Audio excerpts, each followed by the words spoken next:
For close to 2 weeks, they hid in bunkers and shelters, scared at the sound of air sirens that went off, warning them of bombardments that could happen any minute. Today, 694 students stranded in Sumy were safely evacuated from this area in war-torn Ukraine. The Sumy 700 had reached out to Times Now and narrated their ordeal. They had no water or electricity and struggled to even find food. With all trains, roads and metros blocked, their passage to India was fraught with trials and tribulations. Even now, even as we speak, these students are en route in a convoy of 12 buses headed from Sumy to safer shores of Poltava, from where they will be repatriated to India. Joining me tonight to get a sense of how this really happened, how the rescue took place, is Pradip Dutta, my colleague who's present in Ukraine. Pradip, have you been able to touch base with the Sumy 700? What do they say? Have they reached their destination yet? This is a big sigh of relief for the students and their family, because for the last 13 days they were stuck up in the basement area without proper food and water and without electricity. Also, many of them were not even able to charge their mobile phones. That means they were cut off from the world.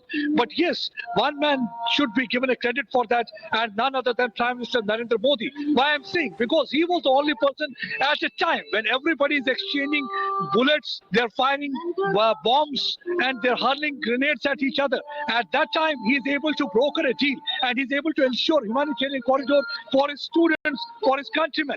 That is in fact a remarkable thing. He had opened the hotline. He did not remain dependent only on embassy people. He was able to interact with Vladimir Putin, president of Russia. He was able to speak to Zelensky. He was able to convince him how important this humanitarian green corridor is for people who are stuck up at different places. And finally, we saw that 700 students boarding a bus, about 15 buses at Sumy area, where they had been stranded for last so many days. They were so getting restless.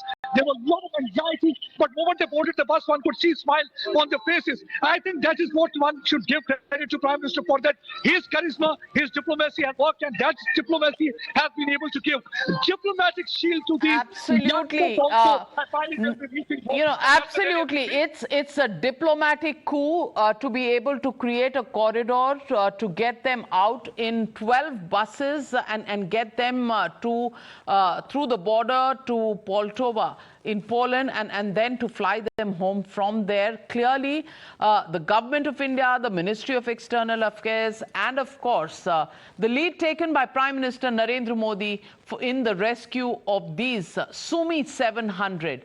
Clearly, if nobody is happy with the war, the fact is there is some satisfaction that our children are going to be back home soon enough.